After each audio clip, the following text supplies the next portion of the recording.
Hello, Stephen White, TrekBoy89 from SteveArts89. Yes, we have finally gotten to the end of the Orville Season 2. It was good. It was good. It was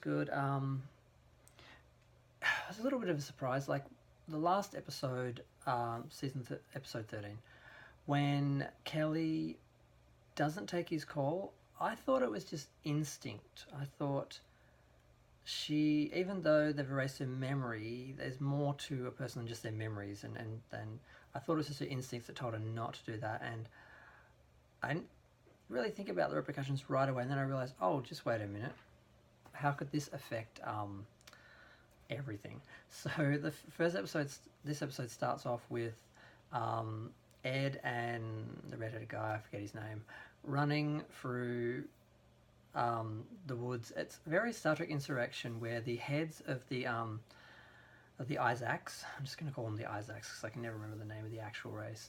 I think it's the K one. The Isaacs, their heads come off and start going through the woods like the drones in Star Trek Insurrection.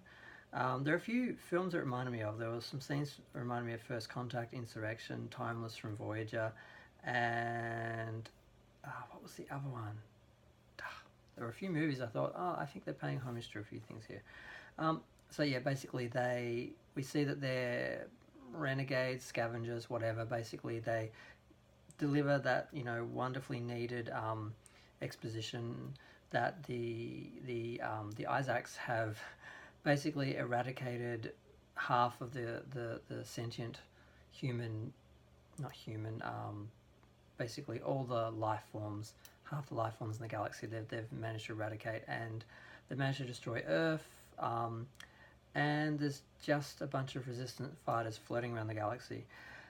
Eventually they are rescued by Kelly.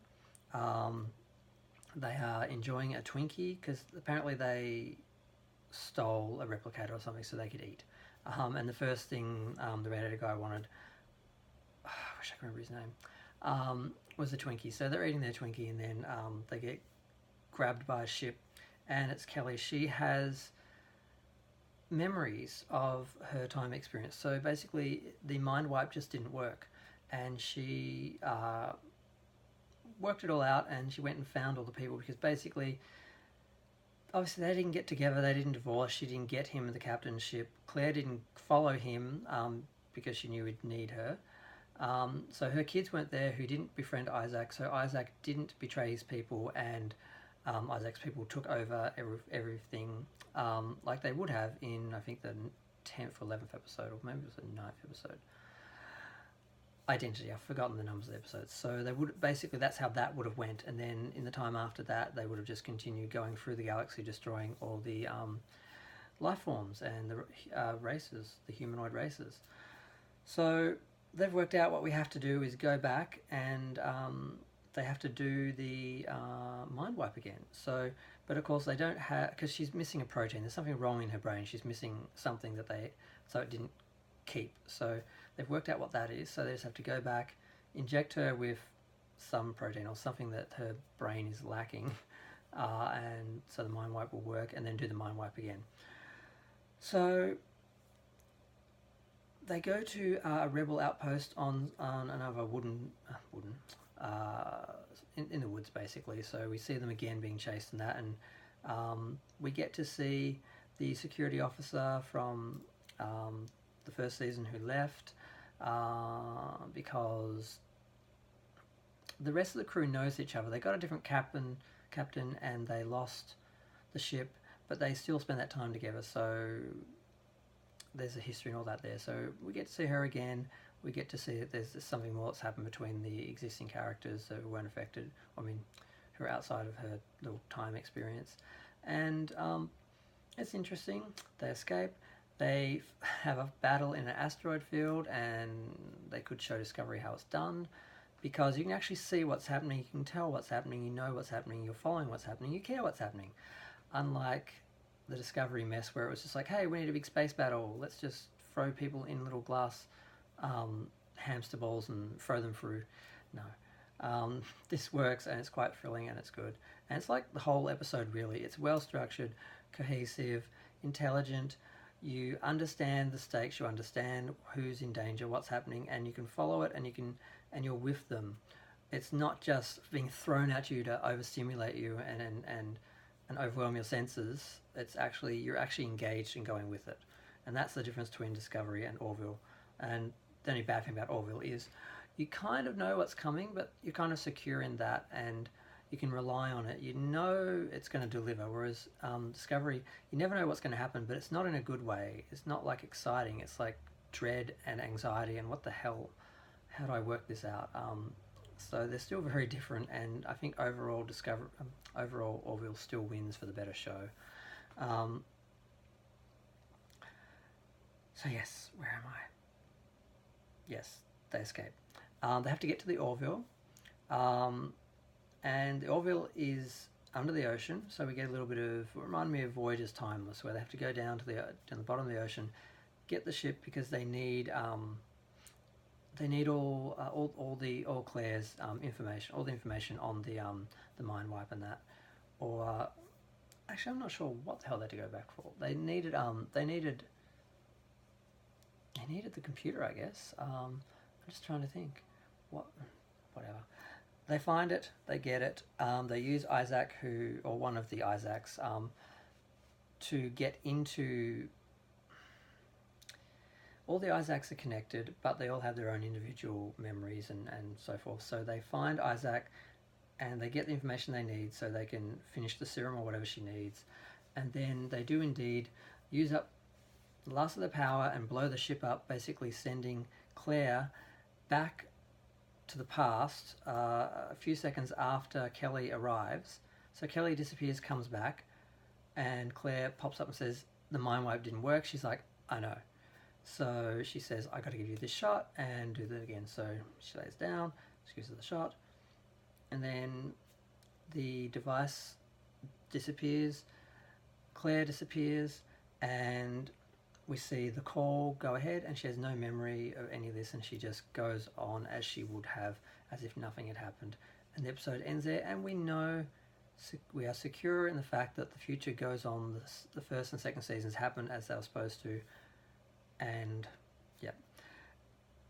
It's very simple in a way. It's not convoluted, it's not messy, you're not struggling to chase around trying to put pieces together and falling through plot holes and having to dig your way back out. And it's quite a relief after the mess that was Discovery's final last week. It's really nice not to deal with Discovery this week and just watch the Orville and enjoy it and appreciate it and be thrilled by it, but have enough time, enough air to breathe and actually take it in and enjoy it, rather than just be in this constant state of, I don't know what Discovery does to you, but I can't help not compare the two finals.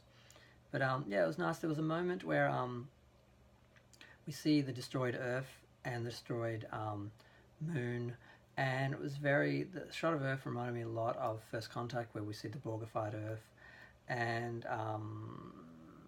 what was it, Starship Troopers, where they had a destroyed moon. There was another film that the Earth's moon was destroyed. Was it Time Machine? Tell me in the comments if you know. Like anyone's paying attention.